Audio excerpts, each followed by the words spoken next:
নেককার লোকের সহবতে যায়, তাদের শরণাপন্ন হতে পারে, তাদের সঙ্গে ওঠা বসা যদি করতে পারে, তারা যে দিক নির্দেশনা আমাদেরকে দিবে সেই দিক নির্দেশনা অনুযায়ী যদি আমাদের জীবনকে পরিচালনা করতে পারি, তাহলে অবশ্যই তাদের দিল যেহেতু দুনিয়া থেকে বিরত হয়েছে, যেই সমস্ত লোকের দিলের মধ্যে দুনিয়ার মহব্বত নেই, দুনিয়ার ভালোবাসা নেই, ওই সমস্ত নেককার লোকের যদি সোহবত আমরা চলতে পারি, তাহলে অবশ্যই তাদের দিল যেরকম পরিষ্কার হয়েছে আমাদের দিলও এভাবে কি হয়ে যাবে, পরিষ্কার হয়ে যাবে। সম্মানিত হাজরিন, রাসূল করিম সাল্লাল্লাহু আলাইহি ওয়াসাল্লাম হাদিসের মধ্যে বলছেন, আল মারউ মা মান আহাব্বা, যার সঙ্গে আমরা যে মহব্বত করব তার সঙ্গে আমাদের কি হবে, হাসর হবে।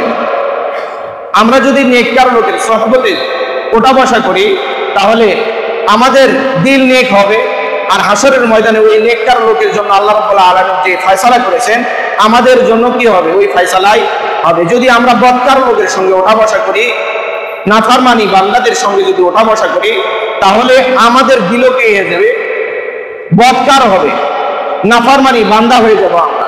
ওই বদকার লোকের জন্য যে ফয়সালা আল্লাহ রাব্বুল আলামিন হাসরের ময়দানে করেছেন আমাদের জন্য ওই ফয়সালাই হয়ে যাবে।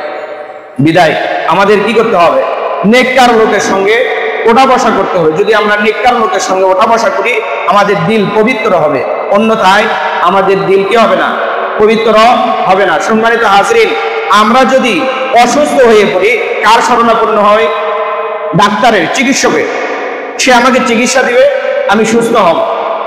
আমাদের যদি কোনো কিছুর প্রয়োজন হয়, হয়তো আমরা কোনো অট্টালিকা তৈরি করব, একটা ইঞ্জিনিয়ারের শরণাপন্ন হই, কেমন করে আমার এই বিল্ডিংটা, অট্টালিকাটা তৈরি করলে আমার সুন্দর হবে, ভালো মানে সিস্টেম হবে, দীর্ঘ টেকসই হবে, এরকম পরামর্শের জন্য আমরা মানে ইঞ্জিনিয়ারের শরণাপন্ন হই।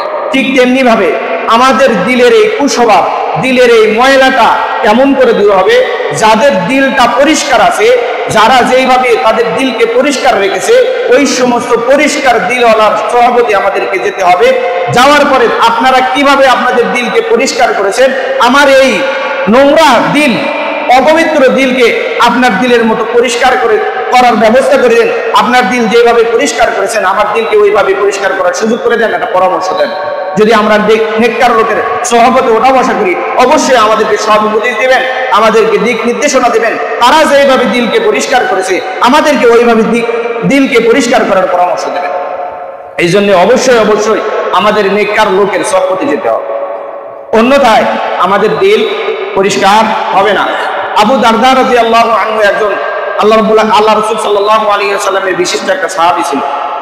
তো তিনি বলতেছেন, তিনটা কারণে আমি এই পৃথিবীতে জীবন যাপন করতেছি, এই তিনটা জিনিস যদি না থাকতো, এই তিনটা জিনিস যদি আমি না পাইতাম, তাহলে আল্লাহ রাব্বুল আলামিনের কাছে বলতাম, ইয়া আল্লাহ এই দুনিয়া থেকে আমাকে উঠায় নিয়ে যান, আমাকে এই দুনিয়া থেকে কি করে নিয়ে যান, উঠায় নিয়ে যান। তার মধ্যে একটি হচ্ছে যে যখন স্তব্ধ হয়ে যায়, নির্জন গভীর রাত, সবাই ঘুমে মগ্ন হয়ে গেছে, ওই সময় ওই গভীর রাত্রিতে আল্লাহ রাব্বুল আলামিনের কদমে আমার সেজদা দেওয়াটা অধিক পছন্দনীয়।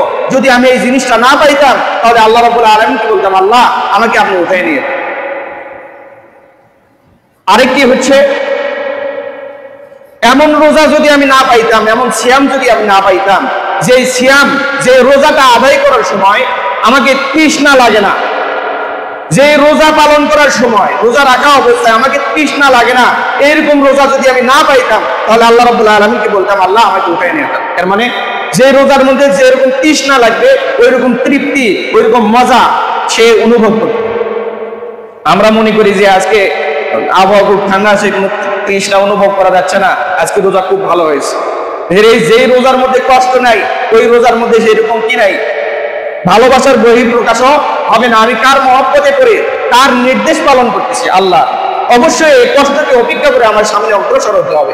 যখন আমি কষ্টকে অপেক্ষা করে সামনে অগ্রসর হব তখন বোঝা যাবে যে আমি মালিকের কতটুকু মহব্বতের বান্দা, কতটুকু পিয়ারা বান্দা।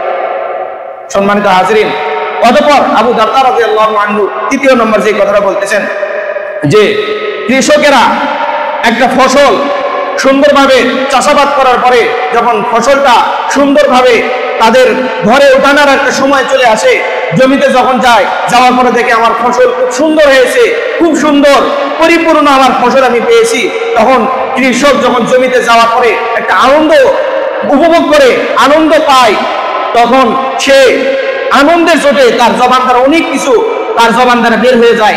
আবু দারদা বলতেছে, একটা কৃষক যখন ফসল পরিপূর্ণ পাওয়ার পরে তার মনটা যেরকম আনন্দিত হয়, আমি আবু দারদা যখন নেককার পরহেজগার লোকের অনুষ্ঠানে তাদের সোহবতে যখন আমি যাই, তাদের সঙ্গে যখন ওঠা বসা করি, আমার দিলটা এরকম আনন্দিত হয়, আমার দিলটা সে এরকম মজা পায় যেরকম একটা কৃষক তার ফসল দেখার পরে আনন্দ উপভোগ করে। তো নেককার লোকের সোহবতে কত মজা, যদি আমরা ওঠা বসা করি অবশ্যই এই মজাটা আমরা কি করব, অনুভব করতে পারবো, অন্যথায় পারবো না। আপনাদেরকে আমি বলি, এমন কোন নেককার লোক আপনারা পাবেন যে আপনাদেরকে মানে খারাপ পরামর্শ দিয়েছে, কুপরামর্শ দিয়েছে, যার দ্বারা আপনার ক্ষতিগ্রস্ত হয়েছেন?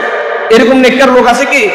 কোন নামাজিওয়ালা, কোন দিনদার পরহেজগার, যারা দুনিয়া বিমুখী, যারা দুনিয়াকে বর্জন করে একমাত্র আল্লাহ রাব্বুল আলামিনকে সন্তুষ্ট করার জন্য সামনে অগ্রসর হইতেছে, এরকম নেককার উলামায়ে কেরাম বা যারা নেককার পরহেজগার বিচক্ষণ ব্যক্তি, এরকম লোক আপনাকে আমাকে কুপরামর্শ দিয়েছে?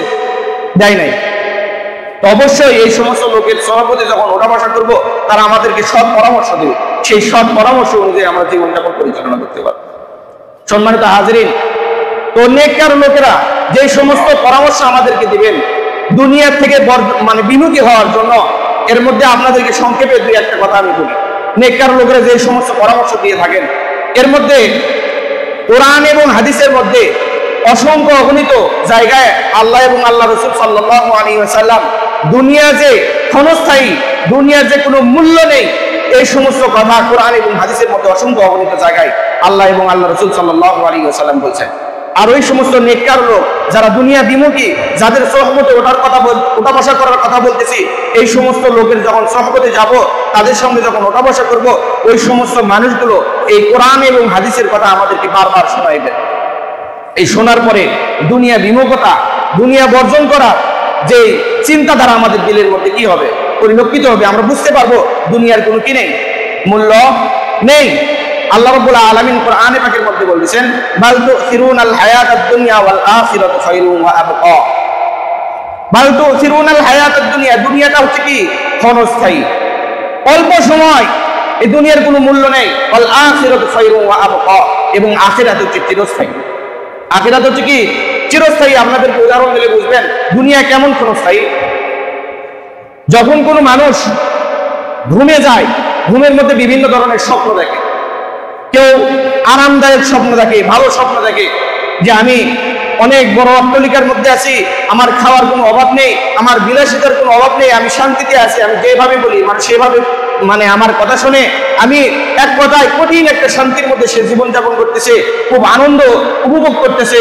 অতঃপর আনন্দ উপভোগ করতে করতে হঠাৎ যখন তার ঘুম ভেঙে যায়, স্বপ্ন ভেঙে যায়, তখন সে উপলব্ধি করে যে আমি সিরেখাতার মধ্যে শুতে আছি, আমার আগে যে পূর্বে যে এরকম কষ্ট ছিল ওই রকম কষ্ট আবার আমার কাছে ফিরে এসেছে। তাহলে এই স্বপ্নের মধ্যে যতটুকু সময় আমরা আনন্দ উল্লাস করলাম, এতটুকু সময় আমাদের দুনিয়ার হায়াত। বোঝার চেষ্টা করি স্বপ্নের মধ্যে কতটুকু আনন্দ উল্লাস করলাম, আর দুনিয়ার জিন্দগি আমরা কতটুকু জীবন পরিচালনা করতেছি, কতটুকু জীবন আমরা কি করতেছি, চলাফেরা করতেছি, জীবনযাপন করতেছি। সম্মানিত হাজিরিন, এই স্বপ্নের দুনিয়া আমাদের। যখন আমাদের মালাকুল মাউত আমাদের সামনে চলে আসবে, তখন আমরা বুঝবো যে এই দুনিয়ার জীবনটা স্বপ্নের মতো ছিল, অল্প সময় ছিল। এই সুখ শান্তি যে বিলাসিতা আমরা করেছি, এটা অল্প সময়ের জন্য। যখন মালাকুল মাউত চলে আসবে, তখন তার কদর আমাদের বুঝে আসবে। ওই সময় কদর বুঝে আসে কোনো কি হবে না, লাভ হবে না। সম্মানিত হাজিরিন, ঠিক তেমনি ভাবে একটা মানুষ যখন ঘুমের মধ্যে স্বপ্নে দেখে যে আমাকে কঠিন কষ্টের মধ্যে রাখা হয়েছে, অনেক বড় বড় ভয়াবহ সাপ আমাদেরকে তাড়া করতেছে, তার থেকে পরিত্রাণ পাওয়ার জন্য আমরা কঠিন পরিশ্রম করি, দৌড়াদৌড়ি করি, আমাদের শরীর অনেক সময় স্বপ্নের মধ্যে ঘেমে যায়। অতঃপর যখন ঘুম ভেঙে যায়, চিৎকার করে লাফ দিয়ে উঠি, তারপরে দেখি না আমি খুব ভালোভাবেই আছি, আগে যেরকম জীবন ছিল সেরকম জীবনের মধ্যে আমার জীবন পরিচালিত হচ্ছে, এরকম সাপ আমাকে তাড়া করে নাই। সম্মানিত হাজিরিন, দুনিয়ার জীবনও ওইরকম। যদি আমরা সামান্য কষ্ট করতে পারি, অতঃপর বুঝে আসবে যে পরকালে শান্তি কত বড় শান্তি, কত বড় আল্লাহ রাব্বুল আলামিন আমাদের জন্য নিয়ামতকে রেডি করে রেখেছেন। এই দুনিয়ার সামান্য কষ্ট, এটা সামান্য ওই স্বপ্নের কষ্টের মতো মনে হবে, সামান্য কি স্বপ্নের কষ্টের মতো মনে হবে। এই জন্য অবশ্যই এই দুনিয়াকে আমাদের পরিত্যাগ করতে হবে, দুনিয়ার মহব্বত আমাদের দিল থেকে কি করতে হবে, দূর করতে হবে।